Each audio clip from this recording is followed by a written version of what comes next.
বাংলাদেশ মার্কেটে tab segment আসলে একটু আন্ডাররেটেড বিকজ বাইরের কান্ট্রিগুলোতে প্রোডাক্টিভ কাজ থেকে শুরু করে ফ্যামিলি কিডস ওই পজিশনে আসলে যেই পরিমাণে ট্যাবের ইউজ হয় ততটা আসলে বাংলাদেশে হয় না, যার জন্য বাংলাদেশে আসলে ট্যাব ওইভাবে অফিসিয়ালি লঞ্চও হয় না অ্যান্ড ব্র্যান্ডগুলো আনেও না। তবে আমাদের হাতে পড়েছে এই অনারের প্যাড X8B। এটা কিন্তু মার্কেটের কারেন্ট সিচুয়েশন ওয়াইজ আমি বলবো যে বেশ দারুণ একটা অফারিং করছে, যেখানে আপনারা মাত্র 22,000 টাকা রেঞ্জের মধ্যেই পেয়ে যাচ্ছেন এই ট্যাবটা, যেখানে কিন্তু স্ন্যাপড্রাগনের 680-র মতো চিপসেট রয়েছে। তাছাড়া বেশ বড়সড় প্রায় 10,000 মিলিঅ্যাম্পিয়ারের ব্যাটারি রয়েছে, আরও বড়সড় 11 ইঞ্চির স্ক্রিন রয়েছে। সো আরও বেশ কিছু হাইলাইট স্পেসিফিকেশন থাকছে এই বাজেট হিসেবে। অ্যান্ড এই ট্যাবটা এই মুহূর্তে আপনারা টেক্সোতে অফার প্রাইসে পেয়ে যাবেন অলমোস্ট 22,000 টাকার মধ্যেই। সো কেউ কিনতে চাইলে ভিজিট করবেন তাদের যমুনা ফিউচার পার্কের আউটলেট, এবং চাইলেই আপনারা অনলাইনে অর্ডার করতে তাদের ফেসবুক পেজ ভিজিট করবেন। অ্যান্ড ভিডিওটা যদি ভালো লাগে থাকে অবশ্যই like, comment, share and subscribe করে পাশেই থাকবেন টেক শিবলিকে। সো চলুন শুরু করা যাক। ওকে, তো শুরুতেই আমরা যদি এর বক্স কন্টেন্ট নিয়ে কথা বলি, এর বক্সের মধ্যে আপনারা পেয়ে যাচ্ছেন একটা 15 ওয়াটের চার্জিং অ্যাডাপ্টার এবং তার সাথে তার কেবল। এছাড়া আপনারা পেয়ে যাচ্ছেন ট্যাবটা, তবে দুর্ভাগ্যবশত এখানে আপনারা কোনো কেস বা কভার কোনো কিছু পাচ্ছেন না, এগুলো আপনাকে আলাদা কিনতে হবে। ফার্স্ট অফ অল যদি আমরা বাজেট বিবেচনায় তুলনা করি, এই ট্যাবটাতে ব্যবহার করা হয়েছে অ্যালুমিনিয়াম বিল্ড কোয়ালিটি। সো এইটা ডেফিনেটলি থামস আপ পাওয়ার মতো একটা জিনিস। 22,000 টাকার এত বড় একটা ট্যাবে ফুল বডিটাই অ্যালুমিনিয়াম ব্যবহার করা হয়েছে, এটা কিন্তু আমার কাছে খুবই ভালো লেগেছে। তাছাড়া এটা কিন্তু খুবই স্লিম। প্রথমত এটা হাতে নিলে বা কেউ দূর থেকে দেখলে বা কাছে থেকে দেখলেও এটা আসলে বুঝবেই না যে এত কম দামি একটা ট্যাব। এটা মনেই হবে যে 50-60 হাজার টাকা দামের একটা ট্যাব, যেখানে এত স্লিম এবং এত প্রিমিয়াম একটা বিল্ড কোয়ালিটি তারা ব্যবহার করেছে। তবে ভাই এই বিল্ড কোয়ালিটি দিতে গিয়ে ওজনে কিন্তু আবার বেশ খানিকটা বেড়েছে, সেখানে কিন্তু রয়েছে 496 গ্রাম ওজন। তো এইটা বেশ বাল্কি বলা যাচ্ছে। ভালো ব্যাপার হচ্ছে ওয়াইফাইয়ের পাশাপাশি আপনারা এই ট্যাবটাতে কিন্তু ফিজিক্যালি একটা সিম কার্ড ব্যবহার করতে পারবেন এবং একটা মেমোরি কার্ড ব্যবহার করার সুযোগ রয়েছে। সো ট্যাব হিসেবে এই বাজেটে এই ফ্যাসিলিটি দেওয়া আমি মনে করি অবশ্যই বেশ পজিটিভ একটা সাইন।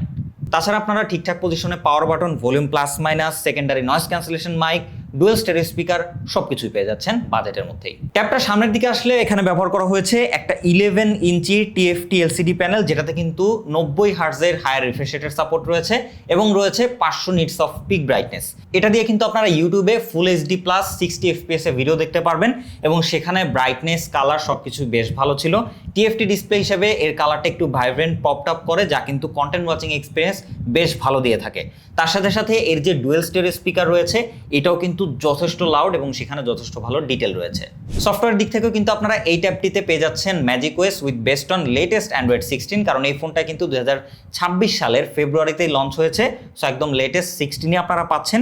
অ্যান্ড অ্যাকচুয়ালি এটার UI এক্সপিরিয়েন্সটাও আমার কাছে যথেষ্ট ভালো লেগেছে, একদম নিট অ্যান্ড ক্লিন। তবে একটা বিষয় আমার কাছে একটু কমতি লেগেছে যে আমাদের হাতের এই ট্যাবটা 128GB ভেরিয়েন্ট, এইটার আরও বেটার র্যাম 6 এবং 8GB পর্যন্ত রয়েছে।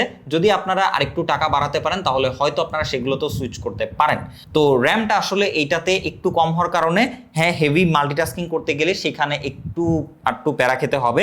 আদারওয়াইজ যদি আপনি ক্যাজুয়াল ইউজার হয়ে থাকেন, মুভি দেখেন, সিরিজ দেখেন বা এর স্ক্রিনটাকে অ্যাকচুয়ালি ব্যবহার করেন, সেই ক্ষেত্রে কিন্তু আবার এই র্যামটা আপনাকে খুব একটা প্যারা দিবে না, কারণ চিপসেট এখানে মোটামুটি যথেষ্ট স্ট্যান্ডার্ড ব্যবহার করা হয়েছে, যার জন্য আপনারা এইটা দিয়ে রেগুলার লাইফের যে অ্যাপ্লিকেশনগুলো রয়েছে একদম স্মুথলি ব্যবহার করতে পারবেন।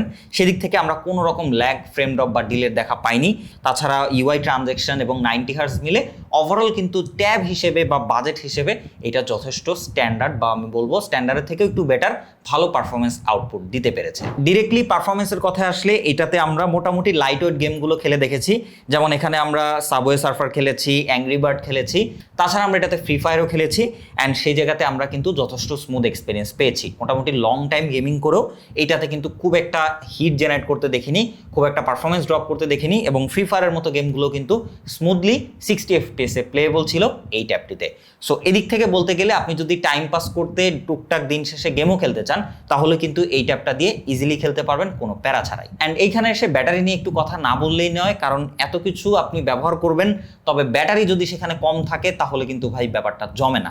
অ্যান্ড সেই জায়গায় বেশ ভালো মতোই খেয়াল করেছে অনার, এইখানে দিয়েছে 10,100 মিলিঅ্যাম্পিয়ারের ব্যাটারি, যার জন্য এটাকে একবার ফুল চার্জ করে আমি সেই 3 থেকে 4 দিন আগে বা 5 দিন আগে থেকে এটাকে ব্যবহার করছি একটু একটু করে। এই পর্যন্ত আমি মোটামুটি 5 ঘন্টার উপরে স্ক্রিন অন টাইম পেয়েছি এবং চার্জিংয়ের কথা যদি বলি এখনও 66% চার্জ রয়েছে এই ট্যাবটাতে। ভাই এটা অ্যাকচুয়ালি ট্রু, আমি এটা হাতে পাওয়ার পরেই একবার চার্জ দিয়েছি অ্যান্ড আমি মনে হয় যতদূর সম্ভব এটা 100% করেছিলাম কি না সন্দেহ আছে, হয়তো 95 সামথিং ছিল অ্যান্ড ওইখান থেকে এখনও 66% ব্যাটারি রয়েছে। এটা দিয়ে আমি টোটালি ম্যাক্সিমাম টাইম গেমই খেলেছি, অ্যাংরি বার্ডটা খেলেছি, বড় স্ক্রিনে খেলতে আসলে খুবই মজা। সো আমি গেম খেলেছি, ফ্রি ফায়ার খেলেছি, দেন হচ্ছে একটু ব্রাউজিং করেছি।